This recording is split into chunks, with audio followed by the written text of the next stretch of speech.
நம்ம சஜாக்கோ ஃபேமிலியில் இருக்கக்கூடிய அனைத்து அன்பு உறவுகளும் எப்படி இருக்கீங்க? நல்லா இருக்கீங்களா? இன்னைக்கு நம்ம சூப்பரான ஹெல்த்தியான ரொம்ப ரொம்ப டேஸ்டியான ரெசிபியை எடுத்துட்டு தான் நான் உங்களை இன்னைக்கு சந்திக்க வந்திருக்கேன். அட ஓவரா பில்டப் பண்ணாமல் என்ன ரெசிபின்னு சீக்கிரம் சொல்லுமான்னு கேட்குறீங்களா? இன்னமுமா நீங்கள் கண்டுபிடிக்கல? ஓகே, நானே சொல்லிடுறேன் என்னென்னு. பாதாம், முந்திரி, பேரிச்சம்பழம், வாழைப்பழம் யூஸ் பண்ணி டக்கரான ட்ரை ஃப்ரூட் பனானா ஸ்மூத்தி செய்ய போகிறேன். சின்ன பிள்ளைங்கள்லேருந்து பெரியவங்க வரைக்கும் எல்லாருமே விரும்பி சாப்பிடக்கூடிய இந்த ஸ்மூத்தி, அதாவது இந்த மில்க் ஷேக்கு எல்லாருக்குமே ரொம்பவே பிடிக்கும். இன்றைக்கி அது எப்படி செய்யலான்னு பார்க்கலாம் வாங்க. ஃபர்ஸ்ட் ஆஃப் ஆல் பாலை நல்லா காய்ச்சிக்கோங்க. நான் இன்றைக்கி பசும்பால் காய்ச்சிக்கிறேன். உங்ககிட்ட பாக்கெட் பால் இருந்தாலும் நீங்கள் காய்ச்சிக்கலாம். பேரிச்சம்பழங்களை சீடு நீக்கி தனியாக எடுத்து வச்சுக்கோங்க. காய்ச்சின பால் சூடாக இருக்கும் போதே சீட் ரிமூவ் பண்ண டேட்ஸை சுடுபாலில் ஆட் பண்ணிக்கலாம். இந்த மாதிரி செய்கிறதுனால டேட்ஸோடைய பல்ப்பு சுடுபாலோட மிங்கிள் ஆகி ரொம்பவே சாஃப்ட் அண்ட் ஸ்மூத்தாக வந்துடும். இப்போ நம்ம ஒரு மிக்சி ஜாரில் ஒரு 6 அல்லது 7 முந்திரி பாதாமை நல்லா கோஸாக கிரைண்ட் பண்ணி பல்ஸ் மோடில் வச்சு கிரைண்ட் பண்ணி எடுத்துக்கலாம். உங்ககிட்ட வால்நட் பிஸ்தா இருந்தால் கூட நீங்கள் இது கூட ஆட் பண்ணிக்கலாம். இப்போ நம்ம கோஸாக கிரைண்ட் பண்ண இந்த ட்ரை ஃப்ரூட்டை தனியாக எடுத்து வச்சுக்கோங்க. இது நமக்கு ஃபைனல் கார்னிஷிங்க்கு யூஸ் ஆகும். இப்போ நான் 3 வாழைப்பழம் எடுத்திருக்கேன். நான் எடுத்திருக்கிறது கற்பூரவல்லியா அல்லது ரஸ்தாலியா தெரியலை எனக்கு. வாழைப்பழம் அப்படின்னாலே எங்கள் வீட்டில் 2 வகை தான் வாங்குவாங்க, கற்பூரவல்லி, ரஸ்தாலி. பிகாஸ் அந்த 2 தான் ரொம்பவே ஸ்வீட்டாக டேஸ்டியாக இருக்கும். உங்களுக்கு இது என்ன வாழைப்பழம் அப்படின்னு தெரியும்னா கமெண்ட் செக்ஷனில் மென்ஷன் பண்ணுங்கள். வாழைப்பழத்தை ஸ்லைஸாக கட் பண்ணி மிக்சி ஜாரில் ஆட் பண்ணிக்கிட்டேன். அது கூடவே நான் கொஞ்சம் ஹனியும் ஆட் பண்ணியிருக்கேன். ஸ்வீட்னஸை இன்னும் கொஞ்சம் மெருகூட்டுறதுக்காக வேண்டி நாட்டு சர்க்கரையும் ஆட் பண்ணியிருக்கேன்.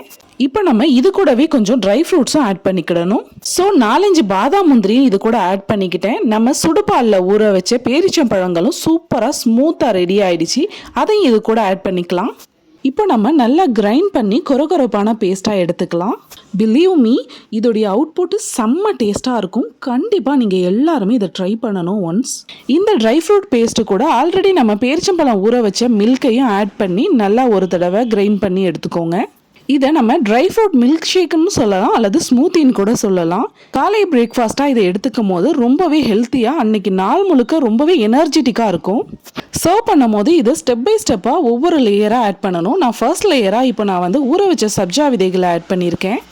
எனக்கு ஸ்வீட்னஸ் ஜாஸ்தியாக இருந்தால் பிடிக்கும். ஸோ ஸ்வீட்னஸை ஹைலைட் பண்ணுற விதமாக அமுல் பிராண்டில் உள்ள கண்டென்ஸ்டு மில்க் நான் ஆட் பண்ணியிருக்கேன், அதாவது மில்க் மெய்ட். இப்போ நம்ம நெக்ஸ்ட் லேயராக கிரைண்ட் பண்ணி வச்சுருக்க ட்ரை ஃப்ரூட்ஸை கொஞ்சமாக ஆட் பண்ணிக்கலாம். அதுக்கு மேலே பனானா ட்ரை ஃப்ரூட்ஸ்லாம் சேர்ந்து அடித்து வச்சு அந்த ஸ்மூத்தியை ஆட் பண்ணிக்கலாம். ஃபைனலாக condensed milk, dry fruit mixture and மாதுளை முத்துக்களை கார்னிஷ் பண்ணிக்கிறேன். அவ்வளோதாங்க, ரொம்பவே சூப்பர்வான ட்ரிங்க் நமக்கு ரெடி ஆயிடுச்சு.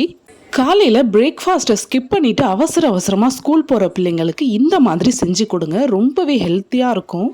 இந்த ரெசிபி உங்களுக்கு பிடிச்சிருந்துச்சு அப்படின்னா கமெண்ட் செக்ஷனில் உங்களுடைய கருத்துக்களை பதிவிடுங்க.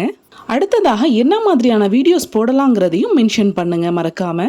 மாதுளை முத்துக்களுக்கு பதிலாக காய்ந்த உலர் திராட்சை கூட நம்ம கார்னிஷ் பண்ணிக்கலாம். இன்னொரு விஷயம் நான் சொல்ல மறந்துட்டேன். இந்த ஸ்மூத்தி அரைக்கும் போது இது கூடவே நம்ம காய்ந்த அத்திப்பழங்கள் கூட ஆட் பண்ணிக்கலாம். எக்ஸைட்டிங்கான இந்த டெலிஷியஸ் ட்ரிங்கை ஒரு சிப்பு நீங்கள் குடிச்சிங்கன்னா லைஃப் லாங் மறக்கவே மாட்டீங்க. Trust me. வேறு ரெசிபியோடு உங்களை மீண்டும் சந்திக்கிறேன். Bye bye.